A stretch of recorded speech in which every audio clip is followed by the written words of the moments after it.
सन 2007 में अनुराग को फांसी की सजा सुनाई जाती है। दिन होता है 18 अप्रैल। जब जेलर पूछता है कि तुम्हारी आखिरी इच्छा क्या है, तो पता है वो अपनी आखिरी इच्छा क्या बताता है। अनुराग रोते रोते अपनी आखिरी इच्छा में बोलता है कि मेरी आखिरी इच्छा ये है कि मैं अपनी पत्नी के साथ एक रात बिताना चाहता हूँ। और वो जेलर साहब से ये बोलता है कि मैं अपनी पत्नी को एक आखिरी निशानी दे के जाना चाहता हूँ। अगर मैं मर गया तो मेरी पत्नी उस बच्चे के सहारे अपनी जिंदगी को काट सकती है। जेलर साहब ये सुन के बहुत भावुक हो जाते हैं। जब अनुराग उस तिहाड़ जेल में अपनी आखिरी इच्छा को जाहिर करता है, तो उस जेल में जितने भी पुलिसकर्मी होते हैं उन सबकी आंखों से आंसू आ जाती है और वो अनुराग सबके आंखों में आंसू लाने पे मजबूर कर देता है। अब जेलर साहब एक पेपर तैयार करवाते हैं और अनुराग को देते हैं। अनुराग उस दस्तावेज पे साइन कर देता है। उसके बाद अनुराग को परमिशन मिल जाता है कि वो अपनी पत्नी के साथ एक रात बिता सकता है।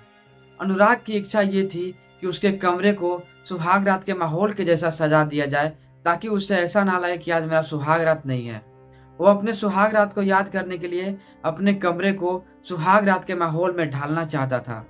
और वो ये चाहता था कि उसकी पत्नी उसके पास दूध का गिलास लेकर के शादी के जोड़े में चली आए और वो अपने हाथों से अपनी पत्नी का घूंघट उठाए। दोस्तों, ये बहुत ही इमोशनल सी स्टोरी है। ये अनुराग की सच्ची कहानी आपको रोने पे मजबूर कर देगी। लेकिन कहानी में आगे बढ़ने से पहले मेरा एक छोटा सा रिक्वेस्ट आपसे यही रहेगा कि वीडियो को अपना प्यार जरूर से दिखाइएगा और सबसे पहले आप वीडियो को लाइक कर दो और फिर चैनल को सब्सक्राइब करके हमारे चैनल से जल्दी जुड़ जाओ। दोस्तों, एक बात और बोलना चाहता हूँ आप सबको मैं, आप ये वीडियो कहाँ से देख रहे हो हमें कमेंट में जरूर बताना, और हमारे चैनल से आप कब से जुड़े हुए हो। जब मेरी नेक्स्ट वीडियो आएगी तो उस वीडियो के लास्ट में मैं आप सबका कमेंट बारी बारी पढ़ूंगा। तो चलिए इस कहानी को शुरू से शुरू करते हैं। दोस्तों, ये सच्ची कहानी राजस्थान की है। अनुराग की शादी हो जाती है सन 2004 में। उसकी पत्नी का नाम लक्ष्मी होता है। अब अनुराग के माता पिता भी होते हैं। इधर जो लक्ष्मी होती है, लक्ष्मी के एक भाई होते हैं, उनके पिता की देहांत हो गई थी और लक्ष्मी की शादी हो जाती है अनुराग से सन 2004 में। दोनों ही अच्छे से अपने जीवन को जी रहे होते हैं। लक्ष्मी का एक भाई होता है, उस भाई का नाम भागवत होता है। अब भागवत अनुराग के साथ बहुत ही मजाक किया करता था। वैसे भागवत और अनुराग का जीजा और साला का रिश्ता होता है, तो उन दोनों के बीच बहुत ही मजाक चलता है। लेकिन ये मजाक कभी ऐसा भयानक मोड़ ले लेगी, ऐसा कभी किसी ने नहीं सोचा था और ना ही उसकी बहन लक्ष्मी सोची थी। जीजा और साले की मजाक चलते रहती है। अब वो मजाक किस टाइप का होता है ये जानना भी आप लोगों के लिए बहुत जरूरी है। अब अनुराग का अफेयर किसी गैर औरत के साथ हो जाता है।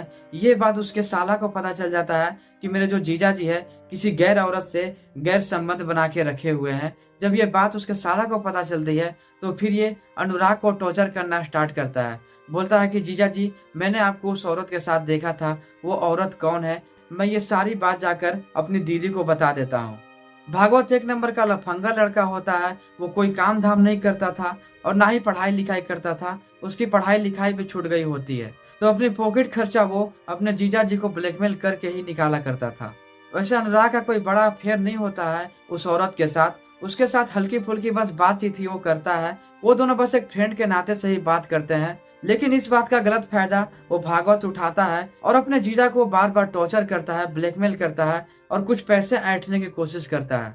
ये सब सुनकर अनुराग काफी डर जाता था, क्योंकि वो अपनी पत्नी से बहुत ही प्यार करता था। वो ये नहीं चाहता था कि उसके और उसके पत्नी के बीच में कभी भी कोई दरार पैदा हो। अगर पत्नी कभी भी ये जान जाती है कि उसका पति किसी गैर औरत के साथ संबंध बना के रखा हुआ है, तो फिर जो भी रिश्ता होता है वो रिश्ते में थोड़ी सी दबाव आ जाती है, थोड़ा दरार पड़ जाता है। तो बस इसी कारण से अनुराग बहुत डरता था अपने साले से। और भागवत अपनी बहन को भी बोला करता था कि दीदी, मुझे कुछ पैसा दिलवा दो जीजा जी से। लक्ष्मी सिर्फ एक बार अपने पति को बोलती थी कि मेरे भाई को पैसे की जरूरत है, मेरे भाई को इतनी रकम दे दो, तो उसका पति तुरंत उससे वो पैसा दे दिया करता था। अब पति पत्नी के बीच इतना गहरा रिश्ता होता है कि मैं आपको अब क्या ही बताऊं। वो दोनों एक दूसरे से बहुत ज्यादा प्यार करते हैं। वो दोनों दो दिल एक जान होते हैं। इतना ज्यादा प्यार वो दोनों एक दूसरे से करते हैं कि इस बारे में मैं कितना भी बोलूं तो शब्द बहुत कम पड़ जाएंगे। अनुराग अपने साले को पैसे देते देते थक जाता है। वो परेशान हो जाता है अपने साले से। अपनी पत्नी लक्ष्मी को वो बोलता है कि अपने भाई को इतने सर पे चढ़ा के मत रखो, नहीं तो तुम्हारा भाई कभी अपने लाइफ में सक्सेस नहीं कर पाएगा और हम लोगों के पैसों से ही वो अपना काम चलाएगा। अगर आगे जाकर उसकी शादी होती है तो अपने जीवन को वो कैसे जी पाएगा। हालांकि ये बात सही भी होती है। अपनी पत्नी को अनुराग सही समझाता है, लेकिन उसकी पत्नी ये नहीं समझती है। अपने लाडले भाई को हमेशा वो पैसा दिया करती थी। अनुराग की कपड़े की एक दुकान होती है, उसको अपने दुकान में बहुत सारे लॉसेस सहने पड़ते थे। वो बहुत सारा लॉस में चला जाता है। उसको पैसे की थोड़ी तंगी हो गई थी। उस बीच ही उसका साला भागवत बोलने लगता है कि मुझे 10,000 रुपए चाहिए, मुझे 10,000 रुपए दे दो। लेकिन इस बार अनुराग अपने साले को डांटते हुए उसके मुंह पे ही मना कर देता है। वो बोलता है कि तुम्हें इस बार 1 रुपए भी मैं नहीं दूंगा, तुमको जो करना है कर लो, अगर तुम अपनी बहन को बोलोगे तो जाके बोल सकते हो। वैसे भागवत थोड़ा सनकी किस्म का इंसान होता है।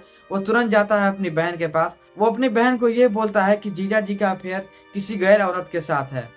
ये सुनकर उसकी पत्नी बहुत ही गुस्से में आ जाती है। ये सुनकर पत्नी अपने पति से झगड़े करने लगती है, उसके लिए खाने बना के नहीं देती है और उन दोनों के बीच बहुत ज्यादा कहासुनी हो जाती है। जब ये कहासुनी खत्म हो जाती है, धीरे धीरे सब माहौल शांत हो जाता है।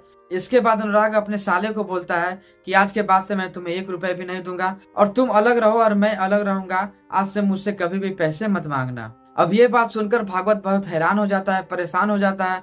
वो सोचने लगता है कि मेरे पैसे आने की सोर्स तो अब बंद ही हो गई है। फिर वो अपनी बहन को और भी भड़काने की कोशिश करता है और फिर वो बोलने लगता है कि जीजा जी हमेशा उस औरत से बात करते हैं, जीजा जी का उसके साथ अफेयर चलता है। ऐसे बोल करके हमेशा वो अपनी बहन के कान को भर देता था और उसकी बहन अपने पति के साथ झगड़े करने लगती थी। अब अनुराग बहुत ज्यादा गुस्से में आ जाता है। वो चिढ़ जाता है, परेशान हो जाता है अपने साले से और फिर जाकर के अपने साले का वो मर्डर कर देता है। अब वो मर्डर तो कर देता है अपने साले का।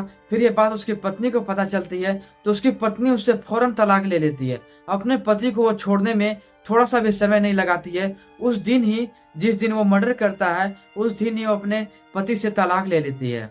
फिर अनुराग अपना घर छोड़ करके फरार हो जाता है। फिर पुलिस वाले उसे पकड़ लेते हैं। फिर अनुराग को जेल हो जाती है और उसका पत्नी उससे बातचीत करना बंद कर देती है। अपने पति से वो हमेशा के लिए मुंह मोड़ लेती है। अनुराग फिर तिहाड़ जेल में चला जाता है। फिर उसकी पत्नी उससे कभी भी उस जेल में मिलने के लिए नहीं आती थी और ना ही उसकी पत्नी उससे कभी मिलने की कोशिश करती थी। अब साल से 1.5 साल बीत जाते हैं, उसकी पत्नी उससे मिलने नहीं जाती थी। भागवत उस तिहाड़ जेल में 3 साल से कैदी बनकर रहता है और उसकी पत्नी उससे कभी भी इन 3 साल के बीच में मिलने नहीं आती थी। जब अनुराग को फांसी की सजा सुनाई जाती है तो ये खबर उसकी पत्नी तक भी जाती है। उसकी पत्नी को पता चल जाती है कि मेरे पति को फांसी की सजा सुनाई गई है। अब अनुराग की फांसी होने वाली होती है। अब उसकी फांसी की तारीख निकल के आती है। उसकी फांसी होने की जो तारीख तय की जाती है वो तारीख होती है 2007 18 अप्रैल। अनुराग को जब पता चलती है कि मेरी फांसी होने वाली है तो अनुराग बहुत ही रोने लगता है, परेशान हो जाता है। अनुराग से जब उसकी आखिरी ख्वाहिश पूछी जाती है तो अनुराग का बस आखिरी ख्वाहिश एक ही होता है कि वो अपनी पत्नी के साथ एक रात बिताना चाहता था और वो भी सुहाग रात वाले माहौल में। वो जेलर साहब से बोलता है कि जेलर साहब मुझे एक रात बितानी है मेरी पत्नी के साथ, वो भी सुहाग रात वाले माहौल में। वो एक सुहाग रात का माहौल बना देना चाहता था। वो अपनी सुहाग रात को याद करने के लिए ऐसे माहौल में अपनी पत्नी के साथ वो संबंध बनाना चाहता था। और जेलर साहब से यह भी बोलता है कि मेरी कोई भी औलाद नहीं है, मैं अपनी पत्नी की कोख में एक औलाद देना चाहता हूँ ताकि मेरी पत्नी उस औलाद के सहारे अपनी जीवन जी सके और जब भी मेरी याद आए तो उस औलाद को देख लिया करे। ये बात सुनकर के जेल के जितने लोग होते हैं उन सारे लोगों की आंखें नम हो जाती है और वो रोने पे मजबूर हो जाते हैं। फिर अनुराग को राजस्थान भेजा जाता है सिर्फ एक रात के लिए और उसके घर के बाहर बहुत सारी पुलिस की व्यवस्था कर दी जाती है कि कहीं अनुराग भाग न जाए।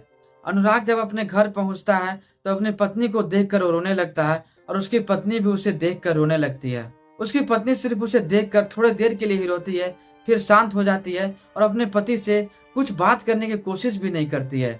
उसका पति बहुत हैरान होता है कि मेरी फांसी की सजा सुनाई गई है और मेरी पत्नी मुझसे बात भी नहीं कर रही है। पत्नी अभी भी अपने भाई को नहीं भुला सकी थी, अपने भाई के गम से वो बाहर नहीं निकल सकी थी और कहीं ना कहीं वो अपने मन में अपने पति के खिलाफ बहुत ही गुस्सा पाल के रखी हुई थी। अब अनुराग जब अपनी पत्नी को बोलता है कि मेरी कल फांसी हो जाएगी, मैं तुम्हारे साथ सिर्फ एक रात बिताने आया हूँ, तो उसकी पत्नी दौड़कर लिपट कर अपने पति को पकड़ लेती है। वो दोनों गले लग के इतना रोते हैं कि उनकी आंसू कम पड़ जाती है। वो दोनों बहुत रोते हैं एक दूसरे को पकड़कर। दोस्तों फिर वो अपने पत्नी को अपना इच्छा जाहिर करता है। वो बताता है कि मुझे सुहाग रात का माहौल के जैसा इस कमरे में माहौल बना दो, तो हर एक चीज का व्यवस्था करती है और वो कमरे को बहुत अच्छे तरीके से सजा देती है और फिर वो एक दुल्हन के जोड़े में अपने पति के सामने तैयार होकर आती है और उसका पति भी अपना पुराना दुल्हा वाला लिबास निकाल कर पहनता है और अपने पत्नी के साथ वो दुल्हा दुल्हन के गेटअप में आ जाता है और दोनों फिर उसी गेटअप में संबंध बनाते हैं। दोस्तों फिर उन दोनों के बीच रात भर संबंध बनते हैं। फिर सुबह जैसे ही होती है और अनुराग को उन पुलिस वालों के साथ जाना होता है तो आखिरी बार अपने पत्नी से गले लगता है और फिर अपने पत्नी को आखिरी सलाम करता है और अपनी पत्नी से वो बिछड़ के चला जाता है उसी तिहाड़ जेल के अंदर। फिर अनुराग की फांसी हो जाती है। जब उसके पत्नी को ये पता चलती है कि मेरे पति को फांसी हो गई है तो काफी रोती है, चिल्लाती है। फिर धीरे धीरे वक्त बीतते जा रहा था और वक्त तो हर एक के जख्मों पे मरहम लगाने का काम करता ही है। फिर धीरे धीरे अनुराग की पत्नी के जख्मों पे भी वक्त मरहम लगा ही देता है और फिर धीरे धीरे अनुराग को भूल सा जाती है। फिर अनुराग की पत्नी लक्ष्मी का एक बहुत ही प्यारा सा बेटा होता है। फिर उस बेटे में ही वो खो जाती है।